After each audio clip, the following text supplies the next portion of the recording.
फूलों की खुशबू सा फूलों की खुशबू सा रिश्तों का बंधन है। फूलों की खुशबू सा रिश्तों का बंधन है। रोली है, अक्षत है, चंदन है। रोली है, कुमकुम है, अक्षत है, चंदन है। आज के इस कार्यक्रम में आप सभी का हार्दिक अभिनंदन है। हार्दिक अभिनंदन है। रिकॉर्डिंग क्लब संचालक समिति की ओर से मैं विनोद गढ़वाल आप सभी का आज की इस तृतीय ऑनलाइन वर्कशॉप में हार्दिक स्वागत है। आज हमारी यह तीसरी वर्कशॉप ऑनलाइन हो रही है जूम ऐप के माध्यम से। इसके पहले रिकॉर्डिंग क्लब द्वारा दो महत्वपूर्ण विषयों पर विगत 1 जून को शारीरिक संतुलन एवं खेल विषय पर एक वर्कशॉप आयोजित की गई थी, जिसमें NIEPVD देहरादून के खेल शिक्षक और ब्लाइंड फुटबॉल टीम के assistant coach mister Naresh Singh Niall ने हमें संबोधित किया था। 8 जून को हुई द्वितीय ऑनलाइन वर्कशॉप में हमारे साथ ब्रह्म कुमारी ईश्वरीय प्रजापति विश्वविद्यालय की मनोविश्लेषक डॉक्टर कल्पना बेन जुड़ी थी और उन्होंने बताया था कि मानसिक संतुलन कैसे योग और ध्यान के साथ स्थापित करें। तृतीय वर्कशॉप आज इस समय हम करने जा रहे हैं। आज के हमारे मुख्य वक्ता हैं श्री विकास मिश्रा जी, जो कि CRC लखनऊ है और आप CRC लखनऊ में अनुदेशक के पद पर कार्यरत हैं। साथ ही साथ DED जो डिप्लोमा इन एजुकेशन होता है, उसके बच्चों को आप विशेष शिक्षा प्रदान करते हैं। तो मैं रिकॉर्डिंग क्लब संचालक समिति की ओर से आदरणीय मिश्रा जी का बहुत बहुत स्वागत करता हूँ, हार्दिक अभिनंदन करता हूँ। और मिश्रा जी के साथ आप तमाम उन साथियों का भी हार्दिक स्वागत करता हूँ जो कि मुझे इस समय प्रत्यक्ष रूप से या YouTube के माध्यम से सुन रहे हैं। आप सभी का पुनः बहुत बहुत अभिनंदन, अभिवादन। मिश्रा जी को मैं बताना चाहूंगा कि मिश्रा सर, हमारा जो रिकॉर्डिंग क्लब है, यह एक व्हाट्सएप ग्रुप के रूप में विगत 4 वर्षों से निरंतर दृष्टिबाधितों की सेवा में कार्यरत है। हम सुबह सुबह अभी जून माह से तो हमारी एडमिन टीम ने आदरणीय मुकेश जैन जी, संदीप जी के माध्यमों से जब प्रेस से समाचार पत्र निकलता है और अन्य स्थानों तक नहीं पहुंचता है, उस समय ही रिकॉर्डिंग क्लब के व्हाट्सएप ग्रुपों में देश भर के दर्जनों समाचार पत्र आ जाते हैं। ये सभी समाचार पत्र 5 से 7 बजे के बीच हमें उपलब्ध कराए जा रहे हैं। सभी समाचार पत्र एक्सेसिबल फॉर्मेट में होते हैं, दृष्टिबाधित उसे आसानी से पढ़ सकता है, सुन सकता है। और आपको बताना चाहूंगा कि यह ऐसा क्लब है जिसको कोई अनुदान, कोई शासकीय फंड नहीं मिलता है। इसे सभी साथी अपनी स्व सहायता के रूप में संचालित कर रहे हैं और आज रिकॉर्डिंग क्लब से देश भर के लगभग 1200 दृष्टिबाधित 5 समूह के माध्यम से प्रत्यक्ष रूप से जुड़े हुए हैं और हजारों की संख्या में अप्रत्यक्ष रूप से कई दृष्टिबाधित इस समूह से लाभान्वित हो रहे हैं। हमारा एक YouTube चैनल है, रिकॉर्डिंग क्लब का अपना ऐप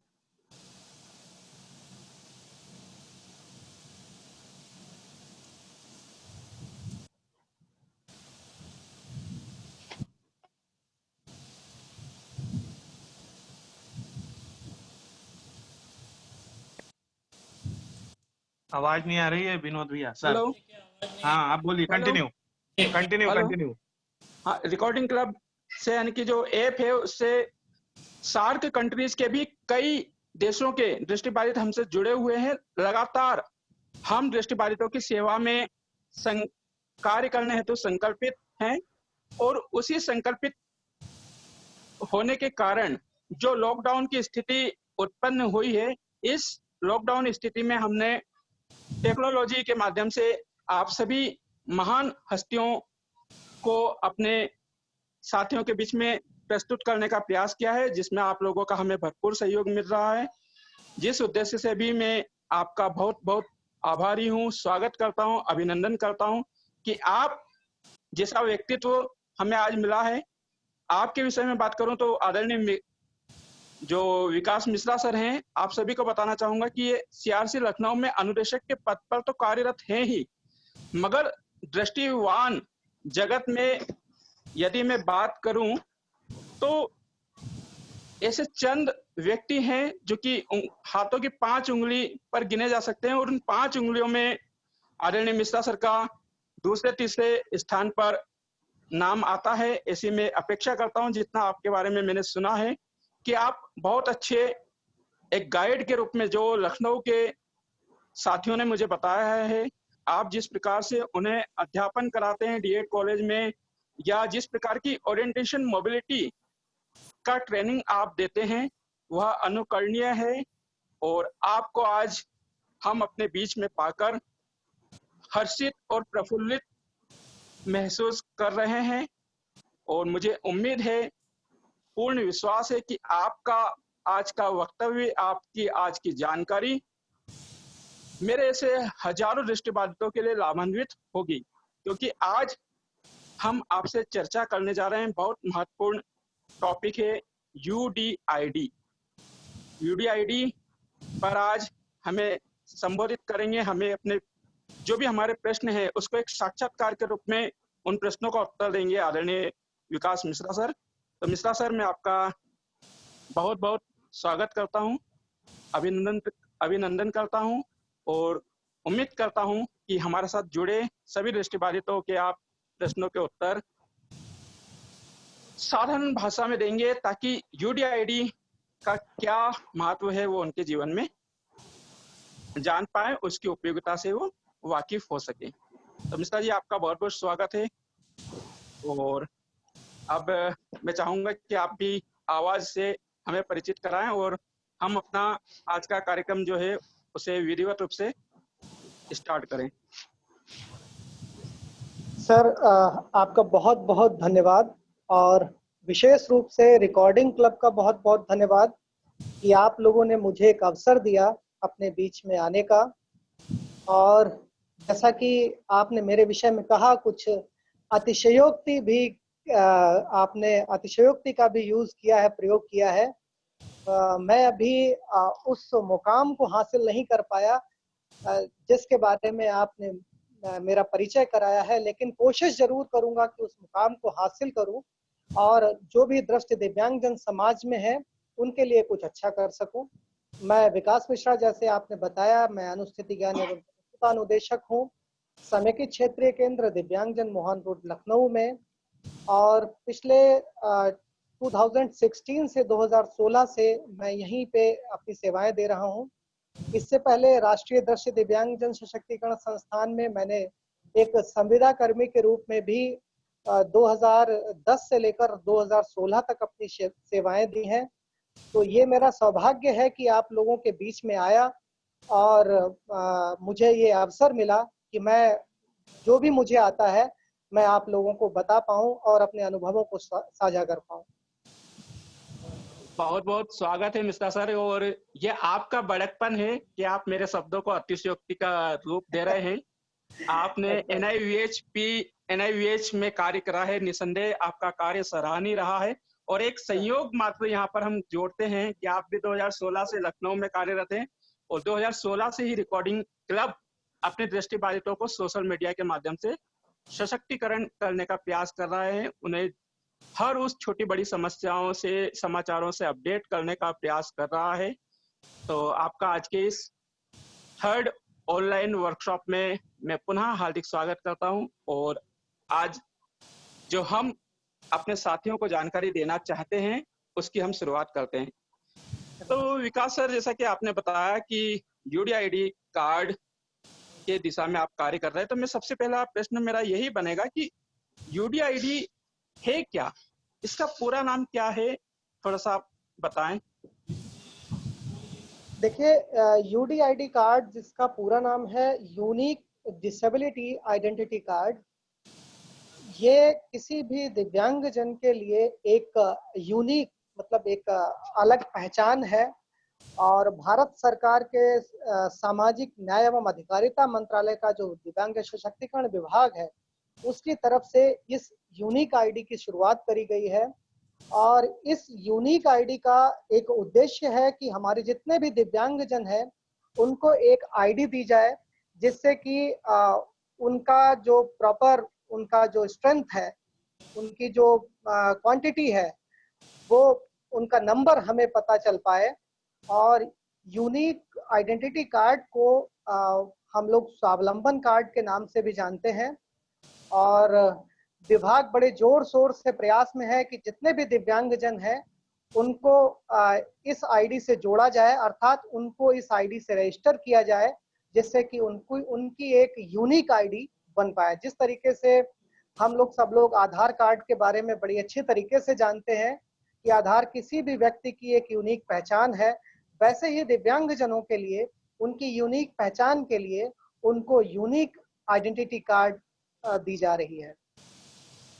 बहुत अच्छी जानकारी दी मिश्रा सर आपने, और निसंदेह ये जानकारी सभी साथियों को होना चाहिए। इस बीच हमारे एसोसिएटेड प्रोफेसर आदरणीय सूर्य सर भी जुड़े हैं, तो मैं उनका स्वागत करता हूं।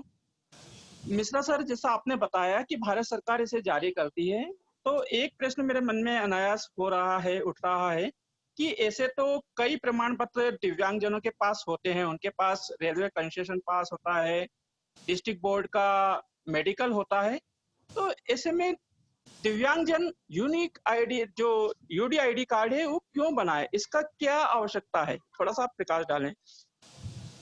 देखिए, सरकार ने सोचा कि दिव्यांगजनों के पास बहुत सारे डॉक्यूमेंट रहते हैं, जैसे कि हम लोग जानते हैं, अगर उन्हें अपना विकलांगता प्रमाण पत्र उनके पास रहता है, साथ साथ में उनके पास में पेंशन के लिए एक डॉक्यूमेंट रहता है, रेलवे का आईडी कार्ड रहता है, तमाम तरीके के आईडी कार्ड उनके पास रहते हैं, जो उनको संभाल पाना शायद मुश्किल है। तो गवर्नमेंट ने सोचा क्यों ना एक ऐसी आईडी डेवलप करी जाए जिस आईडी के द्वारा उन सभी प्रमाण पत्रों को, उन सभी आईडी कार्ड को जोड़ा जाए जो वो सुविधाएं ले रहे हैं। जैसे कि अगर पेंशन ले रहे हैं तो उसको भी यूडी आईडी कार्ड से जोड़ दिया जाएगा। अगर उनका दिव्यांगजन प्रमाण पत्र है तो उसको भी यूडी आईडी कार्ड से जोड़ा जाएगा। रेलवे, हालांकि अभी रेलवे से स्वीकार नहीं कर रहा है, लेकिन रेलवे भी धीरे धीरे इस यूडी आईडी कार्ड को स्वीकार करेगा और रेलवे का पास जो है वो यूनिक आईडी कार्ड से ही लिया जाएगा।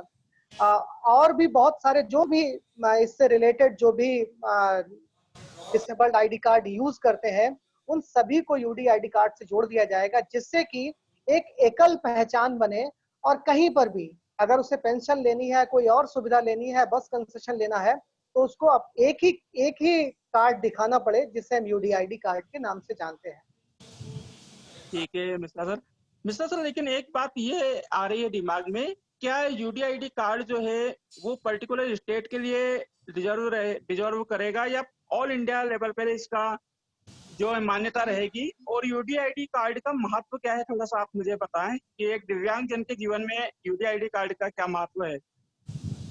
देखिए, सबसे पहले एक सरकार की सोच ये थी कि जो दिव्यांगजनों की संख्या निश्चित नहीं हो पा रही थी, तो गवर्नमेंट ने सोचा, सरकार ने सोचा कि अगर हम यूनिक आईडी दे दें तो हो सकता क्या होगा ही कि दिव्यांगजनों की एक संख्या, निश्चित संख्या हमारे पास आ पाएगी। क्योंकि हम सभी जानते हैं कि हम लोग एक स्टेट से दूसरे स्टेट में जब ट्रेवल करते हैं, तो जब भी हमें वहाँ के विकलांग प्रमाण पत्र की जरूरत पड़ती है, तो हम उस स्टेट का विकलांग प्रमाण पत्र वहाँ पे बनवा लेते हैं और आप बड़ी आसानी से बन जाता है। इवन बहुत सारे दिव्यांगजनों के पास मैंने खुद देखा है कि उत्तर प्रदेश का भी दिव्यांगता प्रमाण पत्र है, मध्य प्रदेश का भी है, और जहां जहां जिस स्टेट में गए हैं वहां का दिव्यांगता प्रमाण पत्र उनके पास रहा है। लेकिन यूडी आईडी कार्ड एकल आईडी है और पूरे देश में इस आईडी को माना जा रहा है। यूडी आईडी कार्ड के बनने से अगर कोई व्यक्ति, मान लिया वो उत्तर प्रदेश में है और उसको देश में कहीं भी जाना है और उसके पास यूडी आईडी कार्ड है, तो वो यूडी आईडी कार्ड उसके लिए मान्य होगा। उसको अलग से कहीं भी किसी स्टेट का विकलांगता प्रमाण पत्र बनवाने की जरूरत नहीं रहेगी। दूसरी चीज है कि यूडी आईडी कार्ड के माध्यम से यह भी निश्चित हो पाएगा कि जो दिव्यांगजनों के लिए एड्स एंड अप्लायंसेस डिस्ट्रीब्यूशन जो किया जाता है, उपकरण वितरित किए जाते हैं, तो बहुत सारे ऐसे दिव्यांगजन हैं जिनको एड्स एंड अप्लायंसेस नहीं मिल पाते।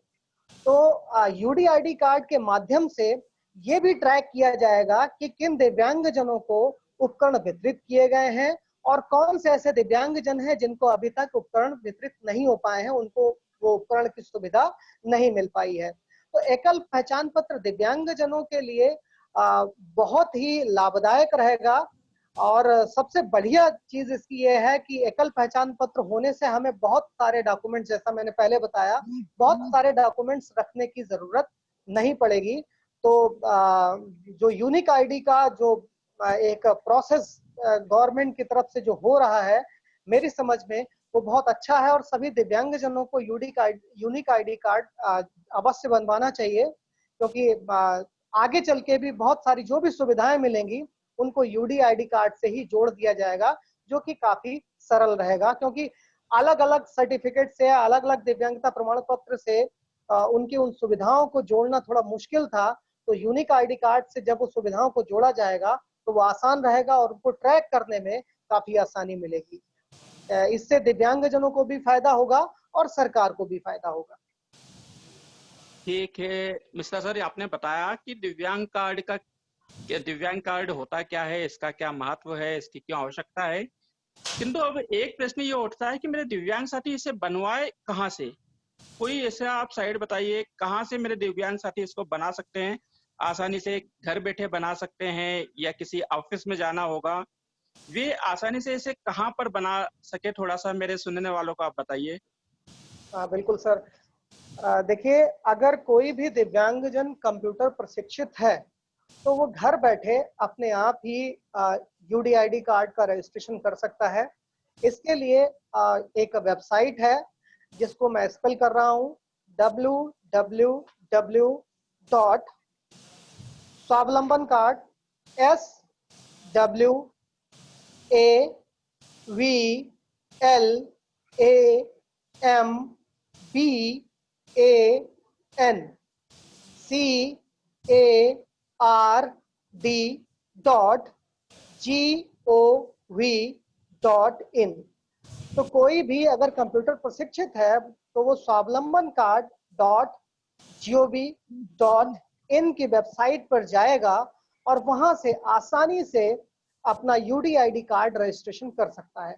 लेकिन ऐसे लोग जो कंप्यूटर प्रशिक्षित नहीं है, जिन्हें कंप्यूटर के बारे में बहुत ज्यादा नॉलेज नहीं है, तो वो क्या कर सकते हैं, वो किसी भी साइबर कैफे में जाकर यूडीआईडी कार्ड का रजिस्ट्रेशन करवा सकते हैं।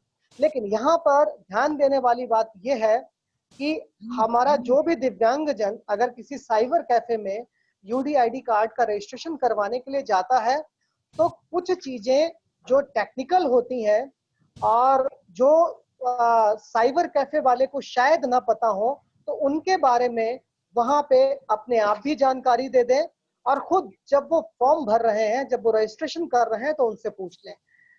देखिए, नाम पता सब आसानी से भरा जा सकता है, लेकिन सेकेंड पेज पे जब हम जाते हैं, डिसेबिलिटी की इंफॉर्मेशन आती है, तो वहां पे आता है कि कौन सी डिसेबिलिटी है आपको।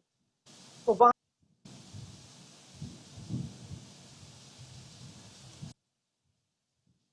हेलो। अवगत नहीं होते हैं, उनको इसके बारे में बहुत ज्यादा ज्ञान नहीं होता है, तो अच्छा ये रहेगा कि कोई भी जो भी दिव्यांग जा रहा है वो अपनी डिसेबिलिटी के बारे में, अगर वो लोकोमोटर डिसेबल है तो लोकोमोटर डिसेबल, अगर वो विजुअली इम्पेयर्ड है तो बता दे कि मेरी जो जहाँ पे डिसेबिलिटी टिक करना है वहाँ पे आप विजुअली इम्पेयर्ड टिक करिए। उसके बाद में नेक्स्ट पॉइंट पे जब हम आते हैं तो ये आता है कि कौन सा अंग उस विकलांगता से, उस दिव्यांगता से ग्रसित है, तो उसको भी सही से भरवाने की जरूरत है। दिव्यांगता कैसे हुई, बाई बर्थ है या आफ्टर बर्थ है, किसी एक्सीडेंट की वजह से हो गई, सिंस बर्थ है। उसके बाद में वो किस तरीके से, मतलब किस कारण से है, कंजेनाइटल है कि डिजीज है या कोई और प्रॉब्लम है। तो ये कुछ चीजें हैं जो कि अपने यूडीआईडी कार्ड को रजिस्ट्रेशन करवाते समय अगर साइबर कैफे पे आप जा रहे हैं तो इन चीजों का ध्यान रखें।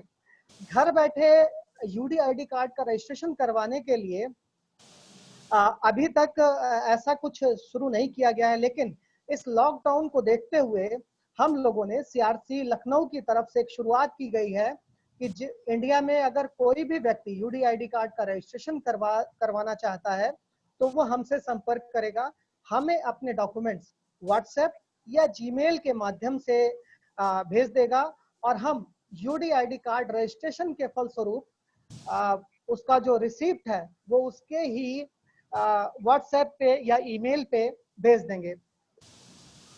भविष्य में भी अगर यूडीआईडी कार्ड के संदर्भ में रजिस्ट्रेशन के पश्चात कई सारी चीजें होती हैं, जैसे कि स्टेटस चेक करना वगैरह, बहुत सारी चीजें होती हैं। भविष्य में अगर कोई भी उसे प्रॉब्लम आती है तो हमें हमारी ईमेल आईडी पर या व्हाट्सएप पे मुझे संपर्क करके वो ये पता कर सकते हैं कि हमारा स्टेटस क्या है और जो भी सुविधाएं लेना चाहते हैं यूडीआईडी कार्ड से संबंधित वो ले सकते हैं। मैं अपना कॉन्टेक्ट नंबर भी इसमें दे देता हूँ, जो कि मेरा व्हाट्सएप कॉन्टेक्ट नंबर है 9456380934। तो इस नंबर पे हमें अपने डॉक्यूमेंट्स वो भेज देंगे और हम पूर्णतः उनका जो रजिस्ट्रेशन है वो कर उनकी रिसीप्ट उन्हें पहुंचा देंगे। मिस्टर सर, जैसा आपने बताया कि आप व्हाट्सएप पे भी आपको डॉक्यूमेंट भेजेंगे तो आप कर देंगे, मगर मुझे ये बताइए कि आपको कौन कौन से डॉक्यूमेंट देना होंगे। मेरे दिव्यांग साथी यूडीआईडी कार्ड बनाना चाहते हैं तो उन्हें कौन कौन से मुख्य दस्तावेजों की आवश्यकता होगी, थोड़ा सा आप प्रकाश डालें इस पर। बिल्कुल सर। देखिए, सबसे पहले उस व्यक्ति के पास दिव्यांगता प्रमाण पत्र होना चाहिए। अगर नहीं भी है तभी भी वो व्यक्ति रजिस्ट्रेशन करा सकता है, लेकिन अगर दिव्यांगता प्रमाण पत्र है तो हमें अवश्य भेजें। उसके बाद में आधार कार्ड की फ्रंट और बैक की फोटो हमें भेजनी होगी, एक अपनी फोटोग्राफ उन्हें भेजनी है और सिग्नेचर या थंब जो भी वो यूज करते हैं वो हमें भेजना पड़ेगा। साथ साथ में हमें ये भेजना पड़ेगा कि उनका इनकम सर्टिफिकेट अगर है उनके पास तो इनकम सर्टिफिकेट हमें भेज दें। फोटो अगर होगी, उसकी फोटो अगर भेजना चाहते हैं तो वो हमें भेज सकते हैं। उसके बाद में एक उनकी ईमेल आईडी अगर उनके पास में है तो वो भी हमें भेज दें। ये सारी चीजें हमें भेजने के बाद हम उनका प्रॉपर रजिस्ट्रेशन कर पाएंगे। कि मिश्रा सर, आपके अनुसार अच्छा सर, एक चीज मैं इसमें भूल गया। देखिए, होता क्या है कि जब रजिस्ट्रेशन आप खुद रजिस्ट्रेशन करते हैं तो इन सभी डॉक्यूमेंट्स की एक प्रॉपर साइज होनी चाहिए। जैसे कि दिव्यांगता प्रमाण पत्र है तो उसकी साइज होनी चाहिए 15 KB, मिनिमम 15 KB और मैक्सिमम 100 KB। 15 KB से और 100 KB तक अगर दिव्यांगता प्रमाण पत्र है तो वो वहां पे अपलोड हो जाएगा। दूसरा, आधार कार्ड जो फ्रंट और बैक की फोटो है उसका भी साइज 15 KB से लेकर 100 KB तक का होना चाहिए। फोटो का साइज 15 KB से लेकर 30 KB तक होना चाहिए और जो सिग्नेचर है या जो थंब इम्प्रेशन है उसका साइज 3 KB से लेकर और 30 KB तक होना चाहिए। एक चीज और इसमें ध्यान देने वाली है कि जो फोटो आप हमें भेज रहे हैं वो फोटो रिसेंट होनी चाहिए और अगर दिव्यांगता दिखाते हुए हो तो वो बहुत अच्छा है। दूसरी चीज है कि जो भी आप हमें अपने डॉक्यूमेंट्स भेजेंगे, चाहे वो दिव्यांगता प्रमाण पत्र हो, चाहे वो आधार कार्ड हो, वो उनकी ओरिजिनल से ही फोटो, ओरिजिनल सर्टिफिकेट से ही फोटो खींची हुई हो। अगर वो फोटो कॉपी से फोटो खींचते हैं तो वो एक्सेप्ट नहीं होगा और उनका रजिस्ट्रेशन प्रॉपर नहीं हो पाएगा। तो ये जरूरी है कि वो ओरिजिनल सर्टिफिकेट से ही फोटो खींचकर भेजें। साथ साथ में 2010 से पहले वाले दिव्यांगता प्रमाण पत्र जिनके हैं वो लोग कोशिश करें कि अपने दिव्यांगता प्रमाण पत्र को अपडेट करा लें, क्योंकि 2010 से पहले के जो सर्टिफिकेट है उनमें रजिस्ट्रेशन में थोड़ा सा समस्या आ रही है। उनमें रजिस्ट्रेशन जो हम लोग रजिस्ट्रेशन कर रहे हैं तो रजिस्ट्रेशन करने के बाद में प्रॉपर उनका यूडीआईडी कार्ड जनरेट नहीं हो पा रहा है। तो मिस्टर सर, जैसा आपने बताया कि एक तो उसको दिव्यांगता प्रमाण पत्र देना होगा, एक आधार कार्ड दोनों साइड से देना होगा, एक फोटो, ये मेनली 3 चीज आपको भेजेंगे तो आप उनका सर थंब और सिग्नेचर, थंब हो या सिग्नेचर, हाँ, ये भी आपको व्हाट्सएप अगर करेंगे तो आप बना सकते हैं। बिल्कुल सर। सर, एक बार 2 चैट आए हैं अभी मेरे को। आदरणीय सूर्य सर आपका नंबर रिपीट चाह रहे हैं और वहीं सुरेंद्र जी चाह रहे हैं कि आप चैट पर अपना नंबर लिख दें ताकि अन्य साथी उसे नोट कर लें। बिल्कुल और सर, है ना, तो आप नंबर एक बार और बता दें, और मैं एक प्रश्न और आपसे लूंगा, फिर मेरे दूसरे साथी आपसे अगले क्वेश्चन उनके मन में भी आ रहे हैं तो वो भी पूछना चाहेंगे। जी। आप नंबर रिपीट कर दें सर एक बार। 9456380934। Okay, thank you sir. मैं फिर से एक सर बार रिपीट एक कर देता प्रश्न हूँ मेरे सर। मन में अब ये आ रहा है कि मान जी। लीजिए मैं सरकारी कर्मचारी हूँ, तो क्या फिर भी मेरे यूडीआईडी कार्ड बन जाएगा? इसमें कोई दिक्कत तो नहीं आएगी? बिल्कुल सर, चाहे आप सरकारी कर्मचारी हों और चाहे आप स्टूडेंट हो, कैसे भी कुछ भी कर रहे हो, लेकिन यूडीआईडी एक हेलो सरकारी आप कर्मचारी है। जी। जैसे एक सरकारी कर्मचारी है, उसको बस पे ट्रेवल भी करना है, उसको ट्रेन में भी कंसेशन लेना है, उसको और दूसरी अगर जो सुविधाएं गवर्नमेंट की तरफ से दी जाती हैं तो उनमें भी वो सुविधाएं लेनी है। तो अगर सरकारी कर्मचारी बस में ट्रेवल करता है तो जरूर बस में कंसेशन लेने के लिए उसके पास यूडीआईडी कार्ड होना चाहिए। तो इसलिए यूडीआईडी कार्ड, चाहे वो गवर्नमेंट सर्वेंट हो या प्राइवेट कहीं नौकरी कर रहा है या स्टूडेंट है, कोई भी है, चाहे घर में ही रह रहा हो, उस व्यक्ति को यूडीआईडी कार्ड जनरेट करना जरूरी है। और ये हमारा एक हमारा दायित्व भी है कि हम गवर्नमेंट को सहयोग करें, जिससे कि हमारी संख्या एक निश्चित संख्या का ज्ञात हो पाए और गवर्नमेंट को ये पता चल पाए कि एक्चुअल में, वास्तविकता में भारत में कितने डिसेबल हैं। सर जैसा आपने बताया था अभी 1 मिनट पहले कि इनकम टैक्स का सर्टिफिकेट भी चाहिए, तो कुछ इनकम की बाउंडेज भी है कि इतनी इनकम होगी तभी उसको यूडीआईडी कार्ड प्रदान किया जाएगा, या आ, इनकम टैक्स की आवश्यकता क्यों होती है? सर इनकम टैक्स नहीं, इनकम सर्टिफिकेट की। हाँ, इनकम एक्चुअली सर्टिफिकेट, सॉरी। में इनकम सर्टिफिकेट का एक कॉलम आता है जहां पे हमें ये लिखना पड़ता है कि वो व्यक्ति क्या व्यवसाय कर रहा है, और अगर व्यवसाय नहीं कर रहा है या कर रहा है, उसकी सालाना इनकम क्या है। तो वहां पे हमें इनकम लिखनी पड़ती है। तो इनकम सर्टिफिकेट हम अपनी सुविधा के लिए लेते हैं, क्योंकि अगर हमने किसी से पूछा, मान लिया कोई व्यक्ति यूडीआईडी कार्ड रजिस्ट्रेशन करवा रहा है, मैंने उससे पूछा कि वो आपकी सालाना इनकम क्या है, और उसने मुझे गलत जानकारी दे दी, उसने कहा कि 20,000 या 30,000 रुपए है, तो इसका मतलब मैंने जो इन्फॉर्मेशन भरी है वो गलत है। लेकिन इनकम सर्टिफिकेट मिलने से ये सही अनुमान हो जाता है, ये सही पता हो जाता है कि मुझे इनकम सर्टिफिकेट में कौन से स्लैब को सिलेक्ट करना है, क्योंकि अलग अलग स्लैब हैं। जैसे कि 10,000 रुपए जिनकी सालाना इनकम है, 10,000 से 1 लाख तक की जिनकी सालाना इनकम है, जिनकी 1 लाख से लेकर और 5 लाख तक की सालाना इनकम है। तो इस तरीके से स्लैब है, उन स्लैब को हमें टिक करना पड़ता है, जो कि उस यूडीआईडी कार्ड के लिए आवश्यक है। तो सर यहाँ के जो सरकारी कर्मचारी वो अपने 1 मंथ की पे स्लिप भी आपको देंगे, तो उसके रिगार्डिंग आप उसको मेंटेन कर बिल्कुल लेंगे? सर, बिल्कुल बिल्कुल। चलिए सर, बहुत बहुत धन्यवाद। अब मेरे एक और साथी हैं शिवशंकर कपूर जी, जबलपुर से जुड़े हुए हमारे साथ, वे आपसे कुछ प्रश्न करना चाहते हैं। बिल्कुल शिवशंकर जी, अपने प्रश्न रखें आप। सर्वप्रथम आपको धन्यवाद गढ़वाल सर, जो कि विकास सर से बहुत ही सार्थक प्रश्न आपने किए। साथ ही साथ विकास सर, आप जिस तरह से यूडीआईडी कार्ड को बनाने में हमारे साथियों की मदद कर रहे हैं, उसके लिए भी धन्यवाद। सर मैं ये जानना चाहता हूँ कि आपने बहुत अच्छे से हमारे साथियों को अवेयर किया कि किस तरह से बनाना, लेकिन किसी का अगर कार्ड बन गया तो वो उस तक पहुंचेगा कैसे?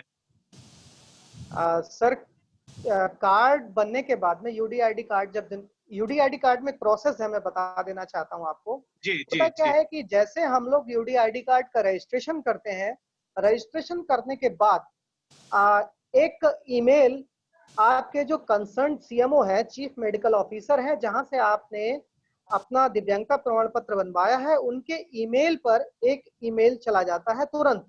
जैसे ही हम लोग रजिस्टर्ड करते हैं, वैसे ही ईमेल उनके पास चला जाता है। अगले प्रोसेस में होता क्या है कि वो जो सीएमओ है, वो उस ईमेल को वेरीफाई करते हैं। कभी कभी क्या होता है कि सीएमओ उस व्यक्ति को अपने ऑफिस में बुलाता है, और मैं सुविधा के तौर पर ये अपने जो भी मेरे पास रजिस्टर्ड यूडीआईडी कार्ड रजिस्ट्रेशन कराने के लिए लोग आते हैं, मैं उनको बता देता हूं कि आप स्वतः ही सीएमओ के पास चले जाएं, जिससे कि वेरिफिकेशन आप स्वयं ही करवा लें, जो कि अगला प्रोसेस है वो जल्दी से हो जाए। उसके बाद में क्या होता है कि सर यूडीआईडी कार्ड जनरेट होने के लिए मुंबई की एजेंसी है, उसके पास यूडीआईडी कार्ड जनरेट होने के लिए चला जाता है, प्रिंट होने के लिए चला जाता है। प्रिंट होने के बाद यूडीआईडी कार्ड जो स्वावलंबन कार्ड gov.in की जो वेबसाइट है, उस वेबसाइट पर अपडेट हो जाता है। वहां से भी कोई भी दिव्यांग जन अपना यूडीआईडी कार्ड डाउनलोड कर सकता है और उसे एक प्लास्टिक के प्रिंट में, जैसे कि आधार कार्ड को प्रिंट कराते हैं उस तरीके से वो प्रिंट करा सकता है। दूसरी चीज है कि यूडीआईडी कार्ड उसके जो भी उसने एड्रेस डाला है, जो करस्पॉन्डेंस एड्रेस डाला है, उस एड्रेस पर यूडीआईडी कार्ड उसे भेज दिया जाता है। लेकिन दुर्भाग्य का विषय है कि अभी बहुत सारे केसेस ऐसे हैं जिन केसेस में यूडीआईडी कार्ड उन दिव्यांग जनों तक नहीं पहुंचा है। इस पर हमने उत्तर प्रदेश में कुछ हमारे जो दिव्यांग सशक्तिकरण विभाग के निदेशक सर हैं, डायरेक्टर सर हैं, उनसे बात करी थी और उन्होंने उस पर एक्शन लिया और अब जो है यूडीआईडी कार्ड लोगों तक, दिव्यांग जनों तक पहुंच रहा है। शुक्रिया सर इसके लिए कि हमारे दिव्यांग जनों तक पहुंच रहा है। तो इसका अर्थ यह है सर कि वेरीफाई करने का अधिकार जिसने दिव्यांगता प्रमाण पत्र बनाया उसी के जिला के सीएमओ साहब है, उनको रहेगा। बिल्कुल सर जी, ये बहुत अच्छी जानकारी थी। हम तो ये सोचते थे कि हमारा जो वेलफेयर डिपार्टमेंट या सोशल जस्टिस का जो डिपार्टमेंट है वह इसको वेरीफाइड करता होगा, लेकिन ये एक मेरे लिए भी नई जानकारी हुई। सर एक प्रश्न भी आया है यहाँ पर कि अगर मैंने अप्लाई किया है फॉर्म के लिए, आवेदन किया है और उसके बाद अगर मुझे अपने नाम को त्रुटि हुई है या मेरा कॉन्टेक्ट नंबर में त्रुटि हुई है तो उसको मैं क्या सुधार सकता हूँ? बिल्कुल सर, देखिए एक प्रोसेस है, मैं सभी को बता देना चाहता हूँ कि यूडीआईडी कार्ड, जब भी आप यूडीआईडी कार्ड का रजिस्ट्रेशन कराने के लिए जाते हैं तो अपनी इंफॉर्मेशन सारी, अगर वो दृष्टि दिव्यांगजन है तो किसी से चेक करवा सकते हैं, अगर वो दृष्टि दिव्यांगजन नहीं है तो वो अपने आप ही चेक कर लें कि जो भी यूडीआईडी कार्ड रजिस्ट्रेशन किया गया है उसमें आपकी इंफॉर्मेशन सही तरीके से भरी है या नहीं भरी है। जैसे ही अगर उसमें कोई त्रुटि है तो उस त्रुटि को तुरंत ही जिस व्यक्ति से आपने रजिस्ट्रेशन करवाया है वहां से उस त्रुटि को सही किया जा सकता है। लेकिन अगर वो कार्ड वेरीफाई हो गया और वेरिफिकेशन में वो नहीं पकड़ा गया और वेरिफिकेशन के बाद वो प्रिंट के लिए चला गया तो कोई भी उस त्रुटि का समाधान नहीं है, उस त्रुटि को सुधारा नहीं जा सकता। उसके बाद में सिर्फ एक ही रास्ता बचता है कि उस यूडीआईडी कार्ड को सरेंडर किया जाए और दोबारा यूडीआईडी कार्ड जनरेट किया जाए। हमारे साथियों की जानकारी के लिए बता दूं कि अवसर आप लोगों को ही मिलेगा। हम थोड़े से कुछ जनरल प्रश्न सर से पूछ लें इसके बाद। सीयू जी एक मिनट रोकूंगा, सूर्य सर का एक प्रश्न है, उनको ले लो। ठीक ठीक है, सूर्य सर अपना प्रश्न रख जाए। मिश्रा साहब को नमस्कार, जयपुर से सूर्य प्रकाश शर्मा बोल रहा हूँ। मैं गवर्नमेंट कॉलेज में असिस्टेंट प्रोफेसर हूँ। मेरा एक सवाल ये था कि जैसे आपने जो प्रोसेस बताया वो तो उन लोगों के लिए है जिन लोगों ने पहले से डिसेबिलिटी सर्टिफिकेट बनवा रखा है जी। क्या जो नए लोग जो पहली बार डिसेबिलिटी सर्टिफिकेट बनवाएंगे उनके लिए कोई ऐसा प्रोसेस है कि जब वो सीएमओ ऑफिस जाते हैं तो वहीं से उनका वो यूडीआईडी के लिए फॉरवर्ड हो जाए डिटेल्स वहां के और उनका अपने आप बन करके आ जाए, ऐसा भी कोई प्रोसेस है? पहला सवाल तो मेरा ये है। और हाँ बताएं आप। सर यूडीआईडी कार्ड का अगर जो नए लोग हैं उनका सीएमओ ऑफिस से ही यूडीआईडी कार्ड जनरेट हो जाता है, उनका वहीं से प्रोसेस हो जाता है। दूसरी चीज ये भी है कि मान लिया कोई भी व्यक्ति यूडीआईडी कार्ड पहले जनरेट करवा, मतलब रजिस्ट्रेशन उसका पहले करवा लेता है। होता क्या है कि रजिस्ट्रेशन बाद में जब हम रजिस्ट्रेशन करते हैं तो डिसेबिलिटी वाले ऑप्शन में वो पूछता है कि यू हैव डिसेबिलिटी सर्टिफिकेट और नॉट, यस और नो। तो अगर हम वहां पे नो कर देंगे तो वो सारी इंफॉर्मेशन ले लेगा और हमें एक रिसिप्ट दे देगा। उसके बाद क्या होता है कि जो भी कंसर्न सीएमओ है, जिस डिस्ट्रिक्ट का वो व्यक्ति है, उस सीएमओ के पास, वहां की मेडिकल टीम के पास वो यूडीआईडी कार्ड का जो मैसेज है वो रिफर हो जाता है और जो भी व्यक्ति है वो उस रिसिप्ट को ले जाकर सीएमओ ऑफिस में जाएगा और वहां से डायरेक्टली जो मेडिकल टीम है वो उसका असेसमेंट कर लेगी कि वो व्यक्ति किस डिसेबिलिटी से ग्रसित है और क्या प्रॉब्लम है। चलिए, बिल्कुल ठीक है सर। दूसरा सवाल मेरा ये था कि क्या गवर्नमेंट ऑफ इंडिया की कोई ऐसी गाइडलाइन इश्यू हो गई है कि सारे स्टेट इसको अपनी सुविधाओं के लिए रिकॉग्नाइज करेंगे इस कार्ड को, या स्टेट्स रिकॉग्नाइज कर रहे हैं वर्तमान में, ऐसा कुछ है? सर गवर्नमेंट ऑफ इंडिया की तरफ से अभी कोई ऐसी गाइडलाइन जारी नहीं हुई है मेरी समझ में, लेकिन जल्द ही इसके संबंध में, क्योंकि हुआ क्या है सर कि गवर्नमेंट ऑफ इंडिया ने, social justice and empowerment ministry ने अभी स्वावलंबन कार्ड बनाने का निश्चय किया है, और स्वावलंबन कार्ड से जो फैसिलिटीज मिलेंगी वो भी आप इसकी वेबसाइट पे देख सकते हैं। वो भी सब कुछ उन्होंने डिसाइड कर दिया, लेकिन कुछ मिनिस्ट्रीज ऐसी हैं जहां से वो प्रॉपर उनको जो है प्रॉपर कन्वर्सेशन उनका नहीं हो पा रहा है, जिसके लिए मुश्किल आ रही है। और इसमें स्टेट गवर्नमेंट भी है, क्योंकि कुछ स्टेट गवर्नमेंट अभी भी यूडीआईडी कार्ड के बारे में पूरी तरीके से जागरूक नहीं है, और वो यूडीआईडी कार्ड को मैंडेटरी नहीं मान रहे हैं।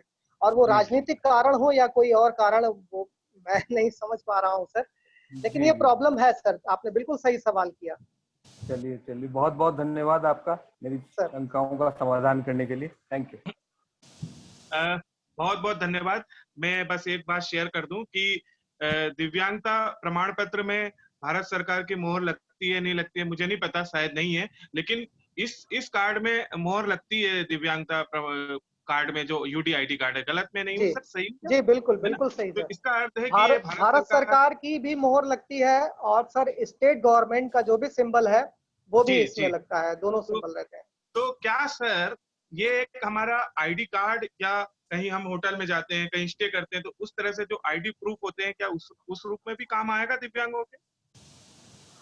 सर अभी तक इस तरीके की कोई गाइडलाइन जारी नहीं हुई है कि यूडीआईडी कार्ड का जो यूज है, जो प्रयोग है, वो एक आइडेंटिटी के रूप में, मतलब जैसा आप कह रहे हैं कि कहीं हमें आइडेंटिटी की जरूरत पड़ी तो हम वहां पे लगा पाए। तो सबसे पहला मुझे लगता है कि जब तक यूडीआईडी कार्ड पूरी तरीके से प्रकाश में नहीं आ जाएगा, सभी गवर्नमेंट इसको एक्सेप्ट नहीं कर लेंगे, तब तक इस तरीके की कोई बात मुझे नहीं लगता कि हो पाएगी सर।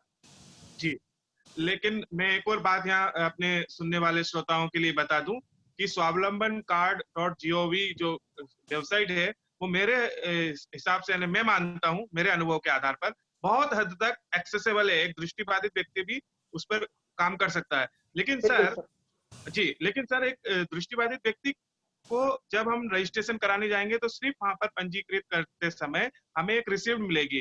बाद में एक दृष्टिबाधित व्यक्ति अगर उस रिसिप्ट के आधार पर देखे कि मेरा स्टेटस क्या है, तो वो कैसे देख सकता है? कौन सी उस प्रोफाइल में जाना पड़ेगा वेबसाइट की? सर उसमें वेबसाइट के होम पेज पे ही राइट साइड में नीचे की तरफ चेक स्टेटस करके आता है, चेक योर स्टेटस। ठीक है, तो चेक योर स्टेटस में जब आप जाते हैं तो चेक योर स्टेटस में या ट्रैक योर स्टेटस में ऊपर भी है, ऊपर भी आता है। अगर आप टैप करते हुए जाएंगे तो चेक योर स्टेटस या ट्रैक योर स्टेटस का एक लिंक मिलेगा। वहां पे जैसे ही हम लोग क्लिक करेंगे तो अपना जो भी रिसिप्ट में एक नंबर होता है ऊपर की साइड में, तो वो नंबर अगर उसमें डाल देंगे तो स्टेटस तुरंत वहां पे आ जाता है कि वो स्टेटस क्या है, सबमिटेड है या यूडीआईडी कार्ड प्रिंट हो चुका है या प्रोसेस में है, जो भी है, जो स्टेटस है वो वहां पे दिखा दिया जाएगा सर। बिल्कुल, धन्यवाद। ऊपर भी आता है, ये मैंने भी देखा है, और स्टेटस हम चेक भी कर सकते हैं उसमें। बिल्कुल, लेकिन वहां पर एक इतना भी साथ साथ बता दूं कि वॉइस में आप लोगों को पता होगा कि हमें कुछ अंक या कैप्चा डालना पड़ता है, तो वहां पर वो वॉइस में बोल करके बताएगा, वो अंक या कैप्चा आपको वहां पर जो भी लेटर बोलेगा वो डालना होगा। बहुत ही अच्छे से एक दृष्टिबाधित व्यक्ति इस वेबसाइट को एक्सेस कर सकता है, ये मेरा अपना अनुभव है। बिल्कुल एक प्रश्न जी, एक मेरा प्रश्न है कि मान लीजिए कोई व्यक्ति है, वो राजस्थान के जयपुर का रहने वाला है और उसके पास आधार कार्ड तो जयपुर का है, लेकिन उसका दिव्यांगता प्रमाण पत्र दिल्ली का है, तो क्या अलग अलग जगह के दो दस्तावेज होने पर वो यूडीआईडी कार्ड बनाने में सक्षम है? नहीं सर, अगर आधार कार्ड कहीं और का है या उसका जो एड्रेस प्रूफ कहीं और का है और डिसेबिलिटी सर्टिफिकेट कहीं और का है, तो मुश्किल होगा कि उसका यूडीआईडी कार्ड जनरेट हो पाए। क्योंकि वहां पे एड्रेस वेरीफाई नहीं होगा, क्योंकि एड्रेस जो है, जो भी आपका एड्रेस है उसको यूडीआईडी कार्ड में जो आपने यूडीआईडी कार्ड रजिस्ट्रेशन करते समय जो आपने सीएमओ सर्टिफिकेट या दिव्यांगता प्रमाण पत्र जो डाला है उसके एड्रेस से मैच करना चाहिए। ये जरूरी है कि क्योंकि कई सारे केसेस में जब ये चीजें वेरीफाई नहीं हुई है तो उनका यूडीआईडी कार्ड जनरेट नहीं हो पाया है।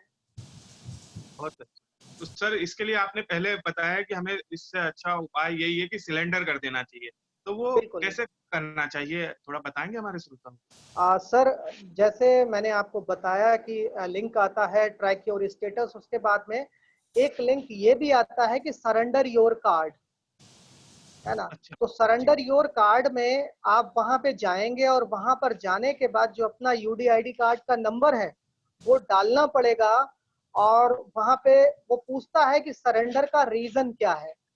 अगर आपका नाम गलत है, डेट ऑफ बर्थ गलत हो चुकी है, कोई और रीजन है, तो वो रीजन पूछता है। रीजन वहां पे लिखना होता है और रीजन लिखने के बाद में वो आप सरेंडर कर देंगे। लेकिन वो सरेंडर जब तक अप्रूव नहीं होगा तब तक आपका सरेंडर नहीं माना जाएगा। ये देखा जाएगा कि आपका रीजन जो है वो जायज है कि नहीं जायज है। तो इसलिए सरेंडर के लिए अप्रूवल जरूरी है, और वो अप्रूवल अगर आपका रीजन सही है तो अप्रूवल जल्द ही मिल जाता है, आप सरेंडर आराम से उसको कर सकते हैं। मिस्टर सर, एक प्रश्न मेरे दिमाग में आ रहा है अभी। सर पूछिए। मान लीजिए मेरा इंदौर का ही मेडिकल बना हुआ है, आधार कार्ड भी बिल्कुल। इंदौर का है, मगर मेडिकल में जो एड्रेस है वो मेरा होम एड्रेस कुछ अलग है, और जो आधार कार्ड है उसमें एड्रेस अलग है। तो इस सिचुएशन में किसे मान्य करा जाएगा? अच्छा, आप एक ही सिटी के हैं, हाँ सिटी सेम है, लेकिन एड्रेस अलग अलग हो गया है, हाँ जी, तो क्योंकि सर आधार उसमें, कार्ड मैंने आज से हाँ मैं आधार समझ कार्ड गया। बहुत पहले बनाया था। बिल्कुल मैं समझ गया सर आप जो कहना चाहते हैं। देखिए, इसमें प्रॉब्लम नहीं होती है। तो आपका जो भी एड्रेस है उस एड्रेस पे आपका आधार जो भी यूडीआईडी है वो प्रिंट होने के बाद पहुंच जाएगा। प्रॉब्लम क्या होती है सर? प्रॉब्लम ये है कि अदर सिटी में प्रॉब्लम होती है। पता चला मेरा यूडीआईडी कार्ड रजिस्ट्रेशन है वो है लखनऊ का, ठीक है, ये आपका दिव्यांगता प्रमाण पत्र लखनऊ का है, और आधार कार्ड जो है वो है मेरा बरेली का।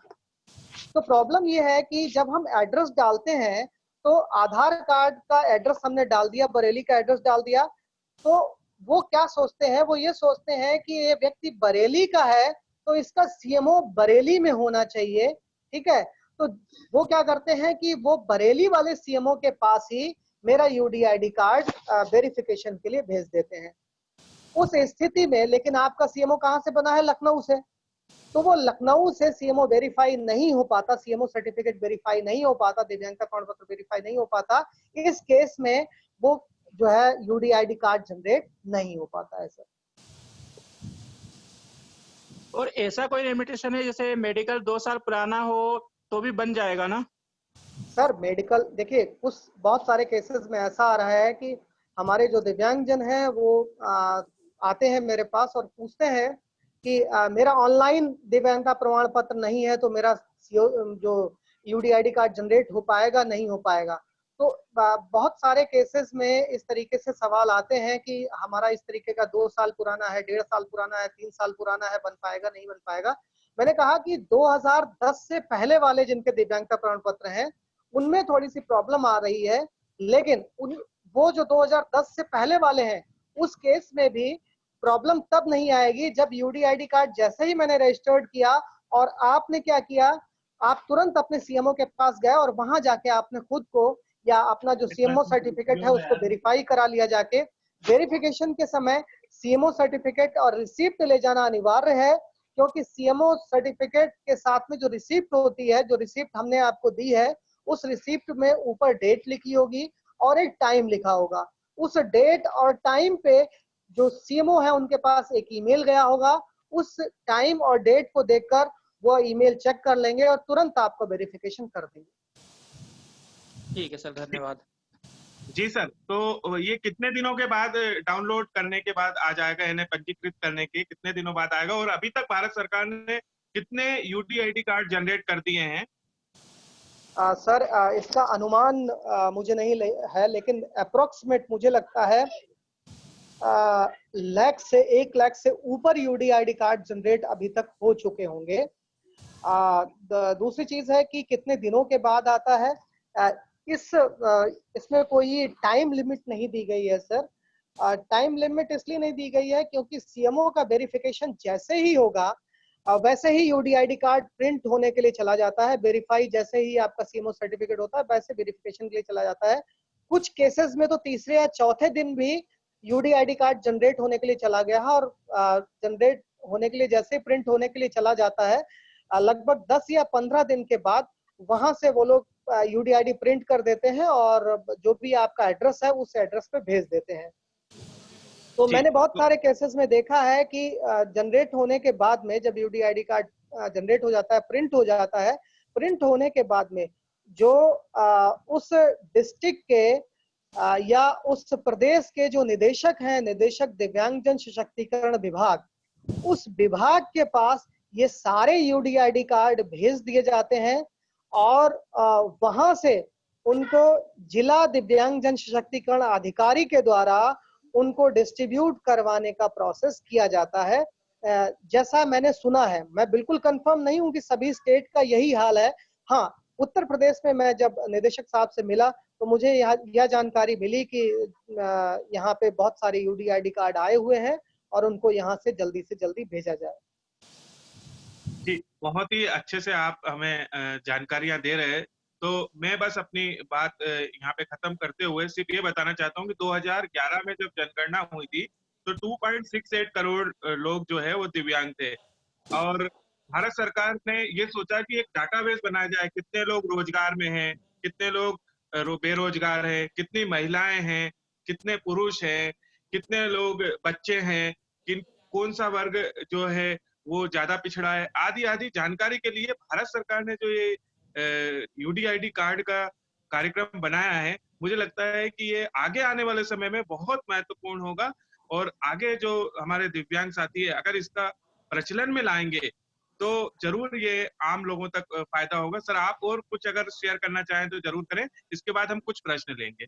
सर मिस्टर सर, एक प्रश्न आया है अभी जी जी, कि यदि उन्होंने अपना कार्ड सरेंडर करा है तो कितने दिन बाद वो नया कार्ड उन्हें मिल सकता है या उसकी क्या प्रोसेस होगी, थोड़ा सा प्रकाश डालें। देखिए, सरेंडर करने के बाद में मैंने बताया है कि अप्रूवल पे सब कुछ निश्चित है।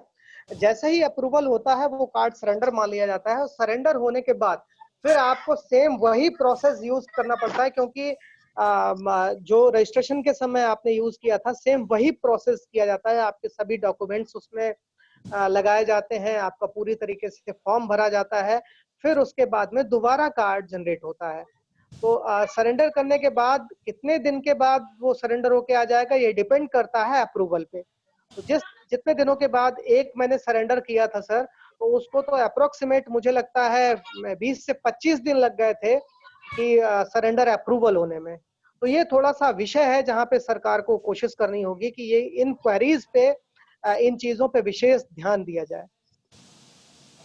सर, अंत में आप अपने हमारे दिव्यांग साथियों को क्या संदेश देना चाहेंगे यूडीआईडी कार्ड के बारे में?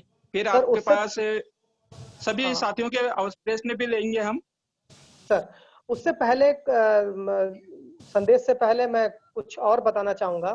सबसे पहली बात है कि यूडीआईडी कार्ड रजिस्ट्रेशन करने के बाद में अपना रजिस्ट्रेशन करते समय अपना ईमेल जरूर दें।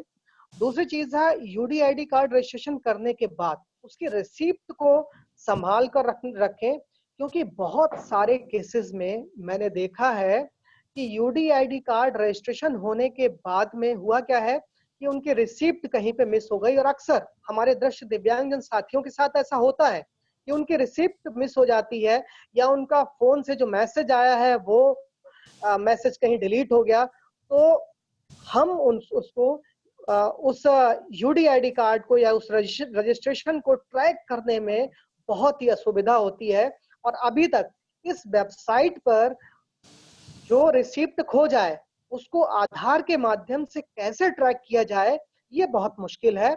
एक ऑप्शन में दिया तो है, लेकिन मैंने कई बार उसमें ट्राई किया तो उसमें हमेशा ही आधार कार्ड से जब भी हम उस यूडीआईडी कार्ड को ढूंढने के लिए जाते हैं तो वहां पे यही आता है कि ये जो आप जो जानकारी दे रहे हैं वो जानकारी उपलब्ध नहीं है।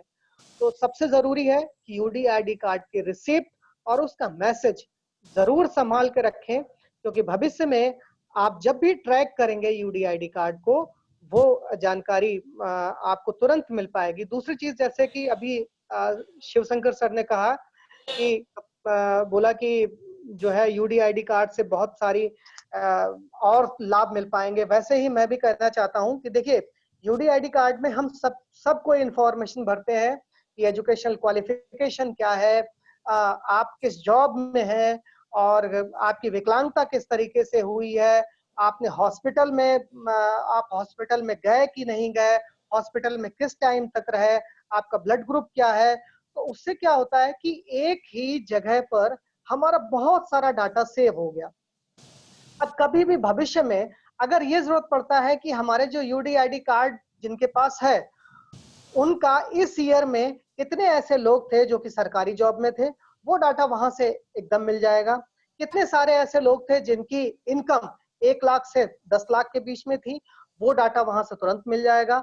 अर्थात यूडीआईडी कार्ड जो भी व्यक्ति ने रजिस्ट्रेशन करवाया है उससे बहुत सारे डाटा और बहुत सारे काम को आसान किया जा सकता है। तो इसलिए गवर्नमेंट सरकार प्रायोरिटी के बेस पर इसे ले रही है। लेकिन मैंने पहले ही बताया है कि दुर्भाग्य इस बात का है कि सभी मिनिस्ट्री को जो भी उनका कम्युनिकेशन है आपस में वो होना चाहिए, जिससे कि यूडीआईडी कार्ड को हर जगह मान्यता मिल पाए। जैसे कि रेलवे में आज भी अलग ही एक कार्ड बनवाया जा रहा है, रेलवे का एक पहचान पत्र बनवाया जा रहा है। तो वो सारी चीजें उनसे कम्युनिकेशन प्रॉपर करने की जरूरत है, समन्वय कोऑर्डिनेशन बनाने की जरूरत है, जिससे कि यूडीआईडी कार्ड को ही मुख्य रूप से मान्यता मिल पाए। और आखिरी में मैं अपने जितने भी मेरे आपके माध्यम से जो भी मेरी बातों को सुन रहे हैं, मैं उन सभी से कहना चाहूंगा कि आप मेरे पास भेजिए यूडीआईडी कार्ड रजिस्ट्रेशन के लिए। मैं जितना भी हो सकूंगा, जितने लोगों का यूडीआईडी कार्ड रजिस्ट्रेशन के लिए आएगा, मैं उनका यूडीआईडी कार्ड रजिस्ट्रेशन करूंगा।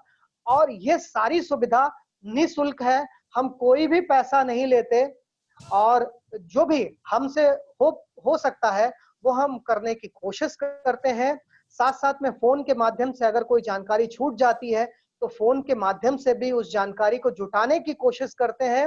लेकिन जरूरत यह है कि हमारी इस जो मुहिम है हमारी, ये मुहिम आपके माध्यम से जन जन तक पहुंचे और लोगों को यूडीआईडी कार्ड की जरूरत के बारे में, यूडीआईडी कार्ड की आवश्यकता के बारे में पता चले। यही आपके माध्यम से हमारा सभी दृष्ट दिव्यांग जनों को एक और जितने भी और दिव्यांग जन हैं उन सभी को ये संदेश है कि आप मुझे भेजिए, मैं रजिस्ट्रेशन करूंगा जैसे भी हो सकेगा। निसंदेह सर, आप और हम मिलकर सभी दृष्टिबाधितों या अन्य जितने भी दिव्यांग कैटेगरी हैं उन तक ये संदेश पहुंचाएंगे। आज इस कार्यक्रम को हम YouTube पर भी अपलोड करेंगे तो बहुत सारे साथी लाभान्वित होंगे। सर, एक और प्रश्न आ रहा है अभी मेरे दिमाग में कि ऐसा तो नहीं कि सरकार इनकम जानकर कुछ फैसिलिटीज में पक्षपात करे कि इतने लाख सैलरी वालों को इतना सुविधा देंगे या अन्य को ज्यादा देंगे, किसी को कम देंगे, ऐसा कुछ आंकड़ा जुटाने का प्रयास तो नहीं है? देखिए सर, संदेह तो हर चीज में होता है, ये तो आप मतलब जानते ही हैं और आप इस सारी चीजों से आप अवगत भी हैं।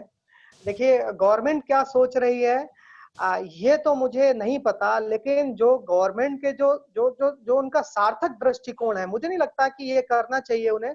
ये करेंगे भी नहीं कि किसी की सैलरी या किसी का जो भी है जॉब प्रोफाइल देखकर वो सुविधाएं निश्चित करेंगे, ऐसा कुछ होने वाला नहीं है। क्योंकि पहले से ही डिसाइड है, जैसे कि पेंशन है, सरकारी नौकरी वालों को पेंशन नहीं मिलती है या और भी सुविधाएं हैं, वो ऐसे उसमें कैटेगरी डिसाइड है कि किसको वो सुविधाएं दी जाएंगी, किसको वो सुविधाएं नहीं दी जाएंगी। तो ये एक बहुत ही जरूरी प्रश्न है और मैं आप सभी से ये कहूंगा कि इस तरीके का विचार दिमाग में बिल्कुल मत लाएं और कोशिश करें सरकार के साथ समन्वय बनाने की। कोशिश करें कि जो वो उस जिस एक दृष्टिकोण के लिए वो इस रास्ते पे आगे बढ़े हैं, वो दृष्टिकोण को साकार करने की। तो इसीलिए मैं तो सबसे यही कहूंगा कि यूडीआईडी कार्ड जनरेट करें, क्योंकि देखिए किसी भी तबके को सहायता पहुंचाने के लिए जरूरी ये है कि उसकी निश्चित संख्या पता चले। तो जितनी भी जनगणना हुई है या कहीं से भी कोई भी जनगणना अभी तक भारत में जो हुई है 2011 या उससे पहले, जितने भी दिव्यांग जन है उनका एक सही आंकड़ा वो नहीं आ पाया है। वो आंकड़ा वही आया है जो आंकड़ा हमने इकट्ठा किया ग्राम प्रधान के माध्यम से या किसी और माध्यम से। तो मुझे लगता है वो आंकड़ा पूरी तरीके से सही नहीं है। आप जब भी विश्व स्तर पे या किसी और देश से कंपेयर करेंगे कि हमारे यहाँ दिव्यांगजनों की संख्या कितनी है, तो हमें एक बहुत ही भ्रामक जानकारी सी मिलेगी। तो मैं तो यही चाहता हूं कि अगर हमको सही तरीके से सुविधाएं लेनी है तो हमें अपनी संख्या का जो पूरी संख्या है उसका पता होना बहुत जरूरी है।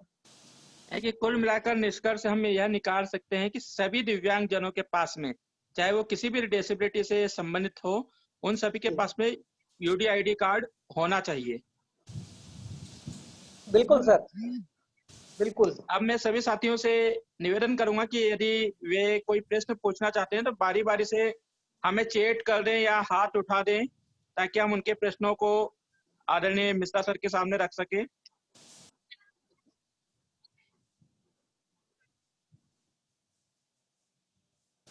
जो भी साथी प्रश्न पूछना चाहते हैं अपने आप को अनम्यूट कर लेंगे और पूछेंगे। हेलो। हाँ जी बोलिए sir. Sir Ashok Solanki from Vidisha. हाँ बोलिए सर। मेरा एक प्रश्न है कि मैं मोबाइल रिसोर्स कंसल्टेंट की पोस्ट पे हूँ अभी यहाँ पर जनपद शिक्षा केंद्र कुरवाई में। जी सर, तो मैं ये चाह रहा था कि जैसा कि आपने बताया कि आप रजिस्ट्रेशन कर देंगे, डॉक्यूमेंट आपको यदि भेज देता है कोई दिव्यांग व्यक्ति, जी उसके पश्चात जो स्लिप जनरेट होगी, जनरेट होने के पश्चात आप उसको मेल पे डाल देंगे उनके, तो वो स्लिप का प्रिंट निकाल के क्या हमें जिला चिकित्सा में जाना पड़ेगा अप्रूवल के लिए?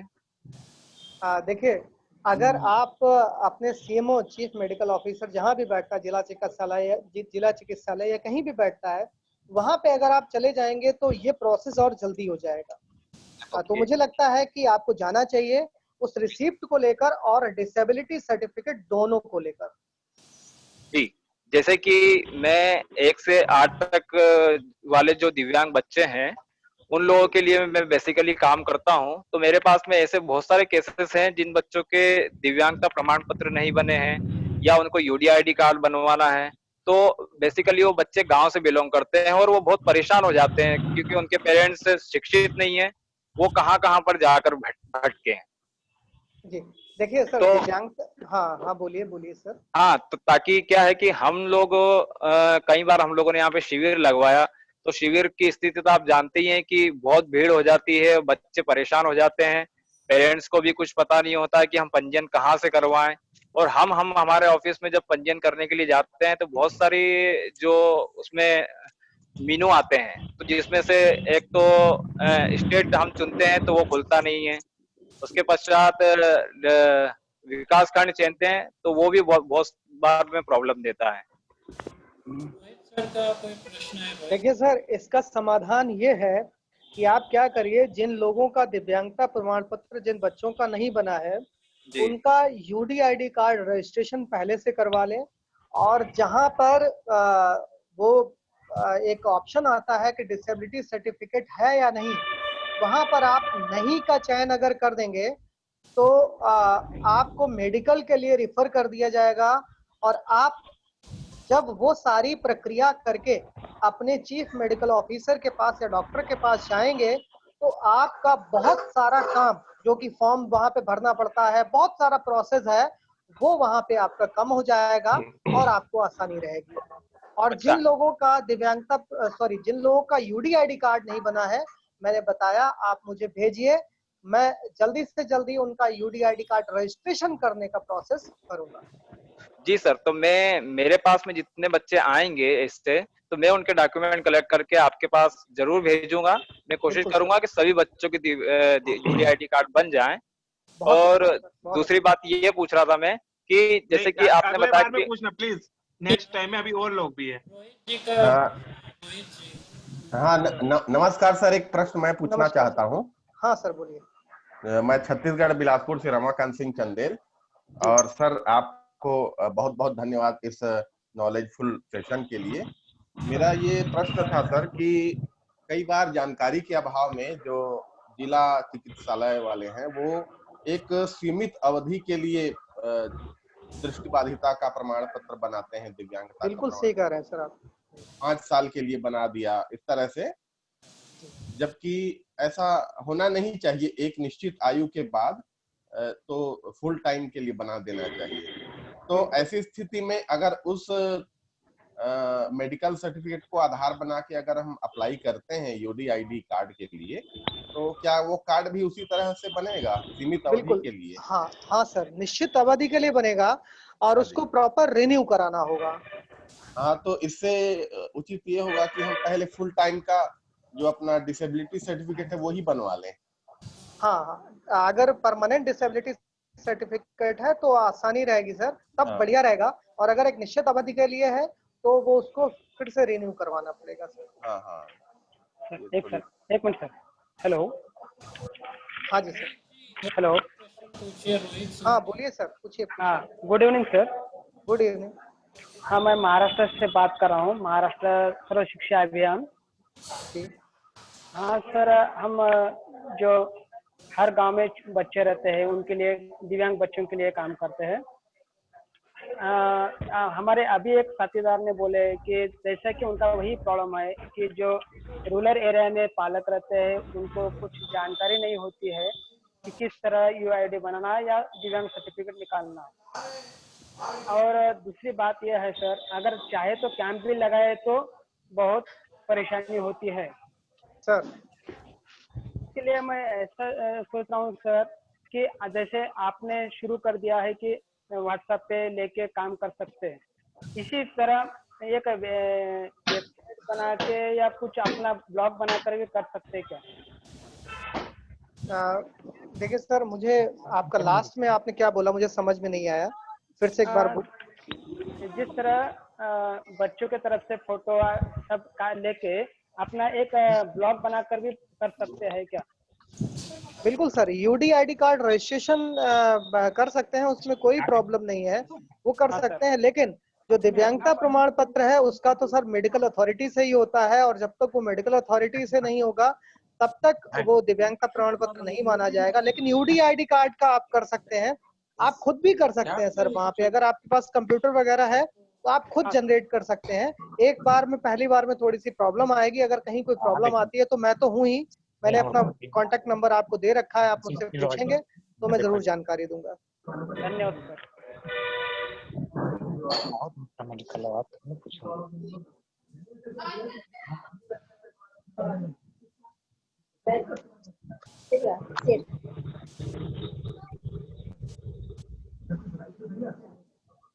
हेलो। हाँ बोलिए सर। हेलो। हेलो सर, मैं भार्गव बात कर रहा हूँ जूनागढ़ गुजरात से जी। तो हमारा जो यूडीआईडी कार्ड का फॉर्म होता है जी। तो उसमें हमारा इनकम सर्टिफिकेट नहीं होता, तो वो हमारे पिताजी का चल सकता है या हमारा कोई नॉन क्रिमिनल सर्टिफिकेट चलता है? नहीं, अगर आपके पास इनकम सर्टिफिकेट नहीं है सर, और इनकम सर्टिफिकेट अगर आपके पास नहीं है और आप कुछ नहीं कर रहे हैं तो सबसे पहले वाले स्लैब में हम लोग टिक करते हैं। दूसरी चीज है कि पिताजी का इनकम सर्टिफिकेट तब चलता है जब आप माइनर हैं, अर्थात 18 साल से कम एज है। Okay, thank you sir. जी। हेलो। जी जी बोलिए सर। आवाज आ रही है सर? बिल्कुल आ रही है सर। मैं जीतूराम जाट बोल रहा हूँ, राजस्थान नागौर से। जी सर, जैसा कि आपने बहुत महत्वपूर्ण जानकारियां दी इस वेबिनार के माध्यम से और हम सब लाभान्वित हुए। मैंने भी जनरेट कराया था आज से लगभग 3 साल पहले स्वावलंबन कार्ड। गांव में गया साइबर कैफे पर, लेकिन ना तो उन्होंने मुझे रिसीव्ड दी और ना ही मेरे पास किसी तरह का कोई संदेश आया। जी। तो अब मेरा मार्गदर्शन कीजिए कि अब मुझे क्या करना होगा, क्योंकि अब उस कार्ड के मेरे पास कोई डिटेल नहीं है। बिल्कुल सर, और अब अगर आप रजिस्ट्रेशन कराने के लिए जाएंगे भी तो जी उसमें सबसे पहले ये आ जाएगा कि आपका मोबाइल नंबर और जी आपका आधार कार्ड ऑलरेडी रजिस्टर्ड है, इसलिए आपका रजिस्ट्रेशन नहीं होगा। तो फिर तो क्या कर ये बहुत बड़ी एक समस्या है जिसका सॉल्यूशन अभी तक नहीं निकला है। लेकिन आप मुझे फोन करिएगा, मैं इसका समाधान आपको बताऊंगा, लेकिन पब्लिक प्लेटफॉर्म पे अभी वो समाधान बताना थोड़ा सा सही नहीं है क्योंकि भारत में एक चीज बहुत फेमस है, जुगाड़, बिल्कुल है ना? तो इसमें भी एक जुगाड़ लगाई जाती है। तो मैं इस प्लेटफॉर्म पे नहीं कहूंगा, आपको जरूर बताऊंगा कि वो कैसे होगा। एक्चुअल में क्या आप खुद मुझे सरकारी फोन करिएगा। कर्मचारी। हाँ अपना हाँ, मुझे ऑडियो फोन करिएगा या मैसेज कर दीजिएगा। जी जी ठीक है सर, ठीक है sir. Thank you. Hello mister sir, अभी जो बात आई थी एक जी इनकम सर्टिफिकेट को लेकर, तो जी एक बात और आई, जैसे आपने 18 वर्ष का बताया कि 18 वर्ष से नीचे बच्चों को लग जाएगा पेरेंट्स का। बाय द जी वे 18 वर्ष से ऊपर का जो हमारा स्टूडेंट है, जो कॉलेज में जी। भी गोइंग है, कॉलेज गोइंग है, तो वो भी अर्न नहीं कर रहा है। उसमें उसमें सर उनका जो व्यवसाय अध्ययनरत आ जाएगा। देखिए, उसमें जब भी हम लोग टिक करते हैं, जो भी ऑप्शन भरते हैं वहां पे, तो उससे पहले एक कॉलम है कि वो जॉब करता है या नहीं करता है। ठीक है, अगर हम उसमें लिख देंगे कि जॉब नहीं करता है तो नीचे के ऑप्शन हमें भरने की कोई जरूरत है ही नहीं, है ना? और अगर मैं ऊपर लिख दिया हमने कि जॉब करता है तो हमें नीचे की ऑप्शन भरने की जरूरत पड़ती है। तो इससे सर परेशान ना हो कि इससे इनकम परेशान ना हो। जरूरी है। हाँ हाँ, हाँ, वो इनकम। तो आप ये 3-4 बार प्रश्न उठा चुके हो। इनकम हाँ को लेकर के मत परेशान होइए, सभी साथियों से मेरा कहना है। हाँ हाँ, इनकम तो सिर्फ एक जनरल इंफॉर्मेशन ली जाती है ना, उस आधार पे वो भी ले रहे हैं। मैं अगर गलत नहीं हूँ तो विकास सर क्लियर करेंगे। बिल्कुल सर, आप सही कह रहे हैं। इनकम का उससे कोई रिलेशन नहीं है कि आप देखिए, अगर इनकम को वो पूरी तरीके से वेरीफाई करने को होते तो आपका इनकम सर्टिफिकेट का जो इनकम सर्टिफिकेट है उसको ही मांग लेते। उन्होंने कोई भी इनकम सर्टिफिकेट डॉक्यूमेंट के रूप में नहीं मांगा है ना? अगर आप गलत भी जानकारी देंगे या गलत भी भर देंगे तो उसमें उनके पास कोई चेक करने के लिए कुछ नहीं है। तो आप ये संदेह में बिल्कुल ना रहें, इस उसमें ना रहें कि इनकम जो है, सरकार वो इनकम देखना चाहती है कि कितने लोग इनकम कर रहे हैं, कितने लोग नहीं कर रहे हैं। नेक्स्ट प्रश्न थोड़ा जल्दी, जी सर। 2 और लेंगे, बस 2 प्रश्न जी। किसी का प्रश्न है?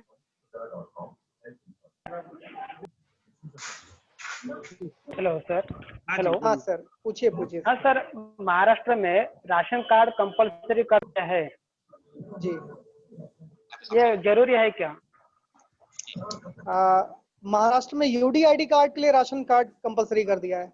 हाँ सर, इसके वास्ते कुछ बच्चों को ये राशन कार्ड में नाम नहीं है बोले तो रिजेक्ट कर रहे हैं। नहीं, ऐसा यूडीआईडी कार्ड में कहीं कोई ऑप्शन नहीं है कि जिसमें राशन कार्ड जरूरी हो। नहीं, ये गलत है। नहीं, यहाँ पे देखिए, कैंप लगा हुआ था सर, समझ हाँ, कैंप लगा हुआ था। ये नहीं सही है, मैं आपको बताता हूँ, ये गलत भ्रामक जानकारी है। राशन कार्ड देखिए, जब यूडीआईडी कार्ड का रजिस्ट्रेशन आप करेंगे, पूरे इंडिया में, पूरे भारतवर्ष में रजिस्ट्रेशन का एक ही फॉर्म है, रजिस्ट्रेशन का एक ही ट्रैक है, और उस ट्रैक पे राशन कार्ड के विषय में यही पूछा जाता है कि वो व्यक्ति एपीएल है या बीपीएल है।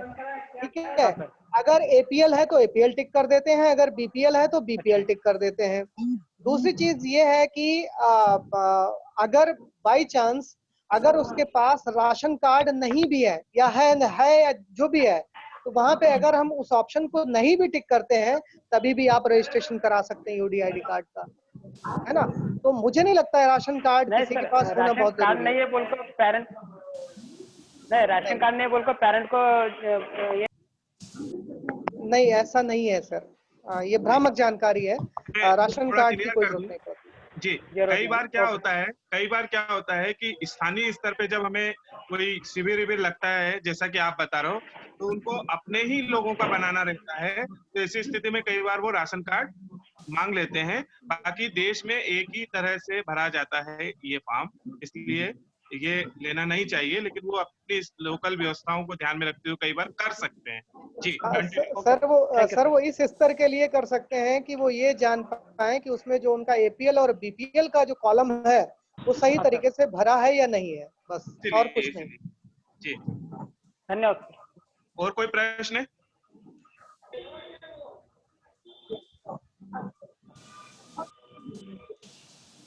चलिए मैं गढ़वाल सर 1 मिनट और लूंगा अगर आप परमिशन दे तो। जी बहुत अच्छा आयोजन चल रहा है, इसकी जितनी सराहना हो कम है, क्योंकि सामान्य जानकारियां हम आम लोगों तक पहुंचाने का प्रयास कर रहे हैं। मेरे साथ एक अनंत प्रकाश मेहरा जी हैं जो कि उत्तराखंड से। मैं आप लोगों से संचालक समिति से अनुमति चाहूंगा, आधा मिनट उन्हें दिया जाए ताकि वह भी अपनी बात रखें। अगर मेहरा जी मेरी आवाज सुन रहे हैं तो वो अनम्यूट करें या उन्हें अनम्यूट किया जाए, और फिर हम क्लोजिंग का और चलेंगे। गढ़वाल सर, मेहरा सर अगर आप अनम्यूट नहीं है तो लिखें चैट पर ताकि हम अनम्यूट कर सकें। जी कपूर साहब, बहुत बहुत धन्यवाद, आपने मुझे समय दिया। जी आधा मिनट, जी कंटिन्यू। मिश्रा जी एवं आप सभी के द्वारा जो इस कार्यक्रम को संचालित किया जा रहा है, बहुत ही सुंदर कार्यक्रम है और सभी दिव्यांगजनों को उसको सीधा लाभ पहुंच रहा है। जितने भी मैं प्रश्न सुन रहा था सभी बहुत जायज प्रश्न थे और मिश्रा जी द्वारा सभी को समाधान भी किया गया। मैं आशा करता हूं, और आशा करने की बात भी नहीं है इसमें, मिश्रा जी द्वारा इतना अच्छा जगह जगह लगातार प्रचार प्रसार चल रहा है YouTube के माध्यम से, जितनी सराहना की जाए कम है।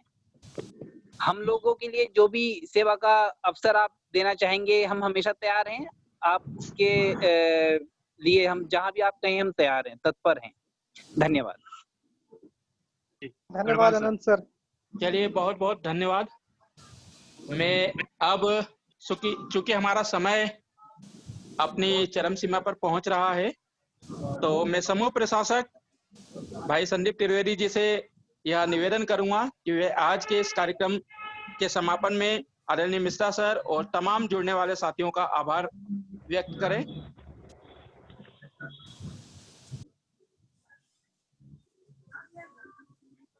आज बहुत सारी जानकारी, हमको महत्वपूर्ण जानकारी आदरणीय विकास मिश्रा सर ने दी है। आज के इस प्रोग्राम में विशेष आमंत्रित श्रीमान मिश्रा साहब और जूम पर जुड़े हुए हमारे सभी वरिष्ठ और दूसरे साथी,